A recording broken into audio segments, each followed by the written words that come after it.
তারপরে আমরা চলে এসেছি। আমি টোটোতে উঠেই দেখলাম আমরা দুজন না, আরও একজন এসছে আমাদের সঙ্গে। চলো তাহলে যা যাক। এই যে আমরা স্টেশনে চলে এসেছি, ট্রেনও চলে এসছে আমাদের সঙ্গে। পরে ট্রেনের মধ্যে দেখলাম একটা ছেলে কাঁদছে, মনে হয় নাম্বার চেয়েছিল, কেউ দেয়নি বলে তাই কাঁদছে। তারপরে এখানে আমরা মারপিট করছি। তারপরে ওই যে এবার বুঝলাম আমার সারপ্রাইজটা কি, পার্সেল এখানে খেতে যাওয়া। আমি এতক্ষণ পরে জানলাম। তারপরে চলো যাওয়া যাক। সিঁড়ি দিয়ে উপরে উঠে তারপরে এখানেই যে আমি একটু ঢং করছিলাম। তারপরে খেতে বসে গিয়ে এই যে আমরা এখানে চিন্তা করছিলাম দেবে কি না। তারপরে এই যে দিয়ে গেল আমাদের খাবার।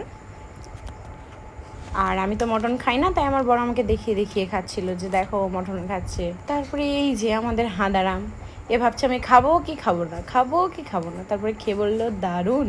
তারপরে আমি প্লেটের মধ্যে একটু আই লাভ আব্দুল রব মোল্লা লিখলাম।